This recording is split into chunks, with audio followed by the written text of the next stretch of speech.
Bonjour. 212 500 $, c'est le prix exorbitant atteint aux enchères pour cette choupette suspendue sous le plafond d'un Planet Hollywood. Alors ça, c'est déjà improbable alors que l'histoire n'a même pas commencé.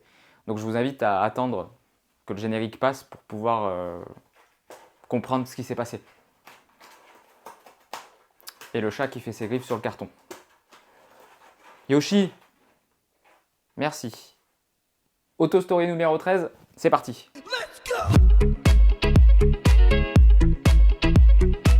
Les amis, non, il n'y a pas d'erreur, on va bien reparler de choupette. Pour les nouveaux ou alors pour ceux qui ne l'ont pas encore vu, je vous invite à aller voir l'autostory numéro 6, je vous le mets là en haut de l'écran.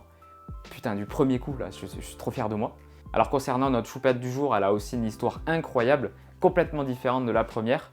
Mais vu que ça fait partie de l'actualité, là elle s'est vendue il y a un mois aux enchères, donc je voulais absolument vous faire un épisode là-dessus. Donc sa vie commence en 1961 où elle sort des chaînes de production de Wolfsburg en Allemagne, comme toutes les coccinelles de cette époque-là. Elle va certainement avoir une vie lambda jusqu'en 1976 où Disney est en train de tourner le 3e volet de la série des Herbie, qui va s'appeler Herbie Goes to Monte Carlo. Ce film sortira le 24 juin 1977 et chez nous il sera appelé La coccinelle à Monte Carlo. Je crois qu'on peut pas faire plus con, quoi.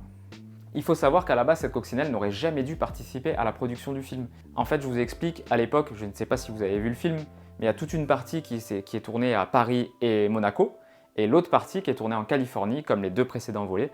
Sauf que là, en fait, pour gagner du temps et sûrement de l'argent, ils n'ont pas fait ça par hasard, ils ont splitté deux équipes, une équipe en Europe qui s'occupe de Paris et Monaco, et une autre équipe en Californie. Malheureusement, l'équipe californienne a besoin d'une voiture avec des équipements bien spécifiques, et les deux exemplaires de ces voitures-là ont bien été faites, mais elles sont en Europe.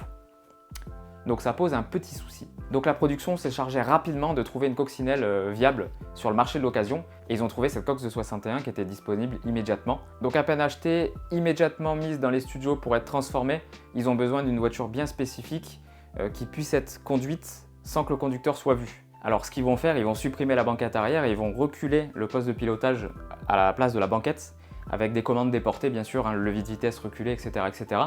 Et du coup, ça permet à l'écran de voir Choupette rouler sans chauffeur. La voiture, elle a tellement été ajoutée tardivement au tournage qu'elle ne comporte même pas de numéro. Vous savez, les voitures de cinéma, elles sont toutes étiquetées 1, 2, 3, 4, 5, etc. etc. selon le nombre de voitures dispo. Et il y a un listing que la production tient à jour avec tel numéro pour telle voiture qui fait telle scène. Et là, en fait, la voiture, elle a tellement été faite à la va-vite qu'elle n'apparaît même pas dans les registres du tournage de Herbie à Monaco. Vous allez sûrement me poser la question, à quel moment on la voit dans ce fameux film? On la voit à deux scènes bien distinctes. La première, c'est dans le hall d'exposition avant que la course démarre. Il y a toutes les voitures qui sont exposées dans un hall à Paris et les pilotes prennent un petit coup à boire ensemble et tout. Et là, en fait, les méchants du film cherchent Choupette. Et Choupette se dérobe discrètement en marche arrière dans le hall d'exposition, il fait sombre et tout. C'est cette voiture-là. Donc on voit, évidemment, elle n'a pas de chauffeur, donc sinon, ils ne l'auraient pas construite, hein, sinon, bordel. Et la deuxième scène, c'est quand elle se bat avec les méchants, toujours eux, devant un hôtel parisien. Alors, ils font croire que c'est un hôtel parisien, mais comme je vous ai dit tout à l'heure, tout est tourné en Californie. La supercherie est magnifique, ça c'est la magie du cinéma. Petite anecdote, vous savez, les voitures de cinéma, rien n'est fait par hasard. Et il y a un petit sticker sur la lunette arrière qui est bien spécifique au 3e volet de la saga. C'est le sticker en fait de la compétition à laquelle Choupette participe. Et ce sticker là, il est placé sur la lunette arrière en bas à gauche pour qu'on puisse ne pas distinguer le conducteur qu'on voyait en fait par rapport à l'angle de caméra. On voyait un petit bout de tête du conducteur dépasser et du coup ils ont mis ce sticker là pour éviter qu'on voie la tête du conducteur. Vous saviez pas ça, hein? Alors la production savait très bien qu'ils allaient faire un 4e volet après celui-là.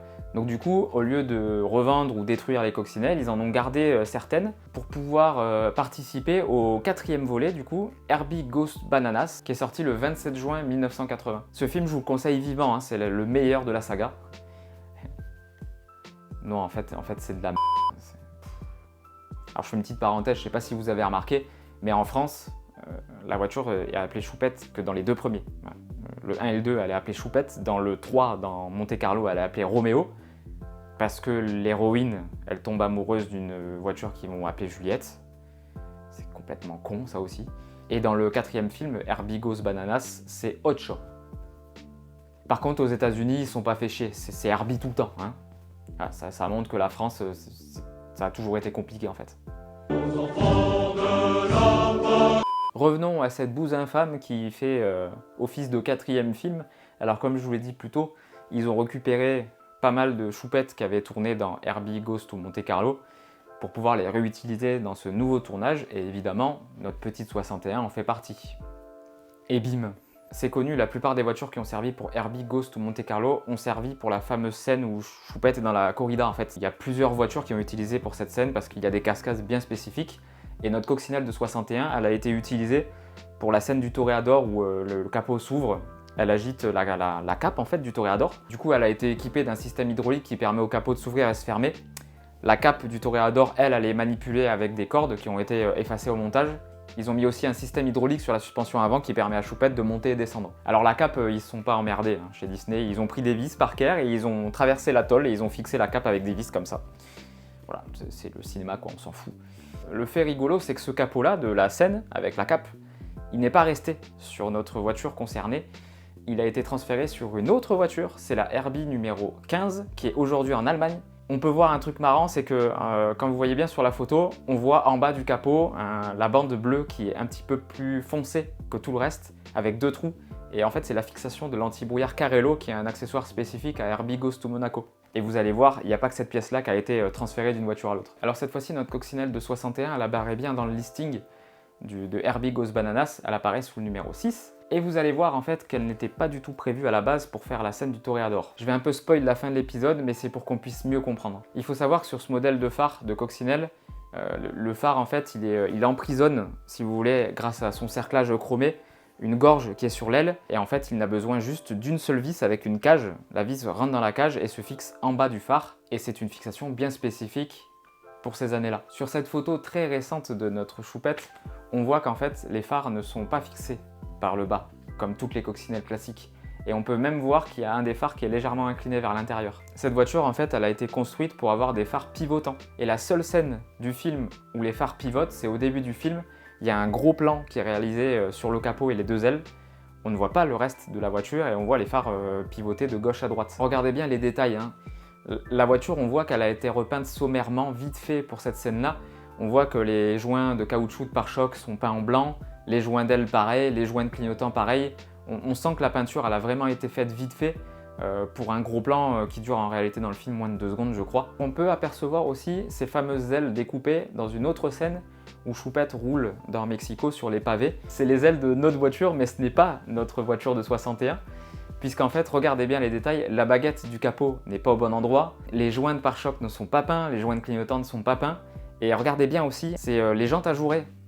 En fait, il faut savoir que dans les 4 films, elles ont chacun des pièces spécifiques. Les voitures, elles ont toutes des différences. Et les jantes ajourées sont une pièce spécifique des choupettes qui ont été faites spécialement pour Herbie Goes Bananas. Donc ça élimine tout de suite notre coccinelle de 61. Donc les pièces, elles ont bien été transférées d'une voiture à l'autre sur beaucoup de voitures. Vous allez me dire, ils ont peut-être juste changé les ailes. Et du coup, la scène d'introduction, ce n'est pas notre coccinelle de 61. Mais non, regardez bien. Là, je vous montre une photo, on est au niveau du cul des phares avant, en fait, on voit bien les découpes au niveau des ailes. Et regardez bien à gauche, le passage de roue, la joue d'aile est découpée. Du coup, ça permettait au système qui faisait pivoter les phares à l'époque de pouvoir faire pivoter les phares du coup. Selon des recherches, c'est la seule Herbie connue à avoir ces fameuses découpes dans les joues d'aile. Donc ça voudrait dire que cette voiture-là, c'est bien celle qui a fait la scène d'intro où les phares pivotent. Et que ces ailes-là étaient en bon état. Et elles ont dû peut-être être transférées sur une autre voiture pour faire cette scène dans les pavés. Ça restera les mystères du cinéma.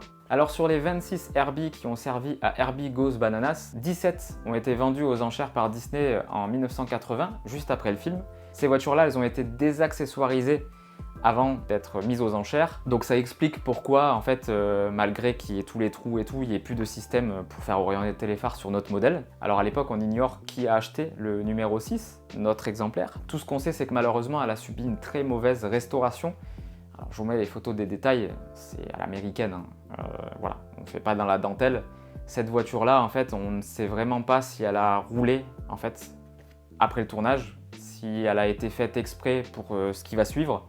On ne sait pas. La voiture, vous voyez, c'est pas la bonne typologie des numéros, ils sont pas de la bonne taille, ils sont pas placés au bon endroit. La teinte n'est pas exacte, l'intérieur n'est pas exact, le découvrable non plus n'est pas la bonne couleur.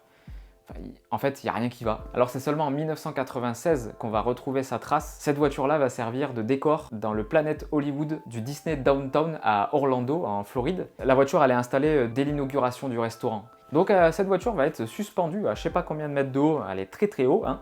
Et ils ont fabriqué des ancrages en fait qu'ils ont fixés sur les joues d'aile avant et arrière, qu'ils ont glissés entre l'aile et la caisse pour pouvoir la suspendre grâce à des câbles. On va passer une bonne vingtaine d'années accrochée là-haut là, jusqu'à ce qu'en 2018, Planet Hollywood décide de se séparer de cette voiture-là. Ils vont essayer de la vendre à 2 reprises chez Heritage Auctions. Malheureusement, ils ont mis un prix de réserve vraiment haut, visiblement. Je n'ai pas le prix de réserve, mais elle a bidé, la voiture, elle ne s'est pas vendue 2 fois. Et d'ailleurs, Heritage Auction, à l'époque, s'était planté. Ils considéraient que cette voiture était de 1973, alors que pas du tout.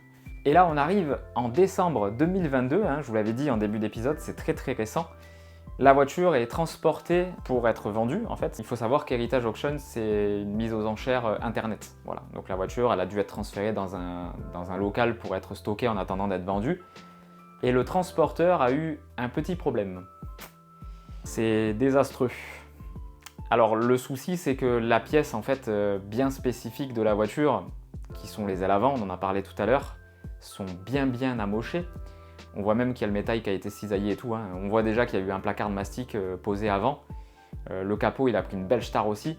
Alors il faut savoir que sur cette voiture, des spécialistes ont fait l'inventaire des pièces qui ont servi au film. En réalité, mis à part le levier de vitesse déporté à l'arrière, les jantes et les ailes avant, il n'y a plus de pièces correspondantes à la voiture. Et ils ont fouillé partout, ils n'ont pas vu de blanc spécifique. Tout a été repeint en fait à l'arrache et en fait on n'a plus de souvenirs de traces de l'ancienne peinture, que ce soit la peinture patinée ou la peinture refaite à l'arrache pour la scène des phares qui tournent. Ce qu'on sait juste, c'est que sur le site des enchères, ils avaient bien mentionné l'accident parce que ça avait fait le tour de la toile à l'époque. Ces photos-là, hein, que je viens de vous montrer, elles datent du 7 décembre. La vente, c'était le 17, donc ils avaient 10 jours pour réparer la voiture. Sur la vente, c'est bien mentionné que la voiture elle a été remise en conformité d'origine. Alors moi, je pense qu'ils ont fait un truc comme ça, là. Hein. Donc tant que la partie est bouchée, c'est le principal. Donc là, on arrive le 17 décembre 2022, jour de la vente. Et la surprise, la voiture a atteint un prix que je pense personne ne s'attendait. 212 500 $, hors frais. Donc ça, je crois que c'était 20% de plus. Donc faites le calcul chez vous. Ce qui fait que cette coccinelle-là est officiellement devenue la coccinelle la plus chère du monde. Alors oui, certes, elle a une histoire incroyable. Elle a joué dans 2 films Disney qui ne sont pas les meilleurs. Mais 212 000 $ pour une voiture qui a été accidentée, remaquillée, maquillée une première fois, pas conforme du tout, elle a besoin d'une grosse restauration. Je trouve ça abusif. Sachant qu'il y a des choupettes qui partent dans les 120-130 000 $ en peinture d'origine du film. Donc on n'a pas trop compris l'engouement en fait qu'il y avait sur cette voiture-là.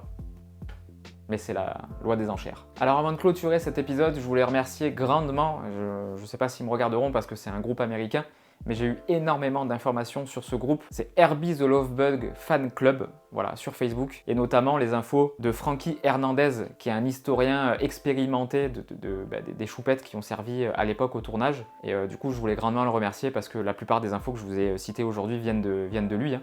J'ai regroupé plusieurs sources. Donc je vous invite, si la vidéo vous a fait kiffer, à mettre un petit like, un petit commentaire pour avoir votre avis sur cet épisode. Mais surtout, pour ceux qui ne l'ont pas fait déjà, à vous abonner à la chaîne, c'est méga important. Voilà, les amis, je vous laisse là. Prenez soin de vous surtout. Je vous dis à dimanche prochain pour une prochaine vidéo. Salut à tous, je vous fais des bisous.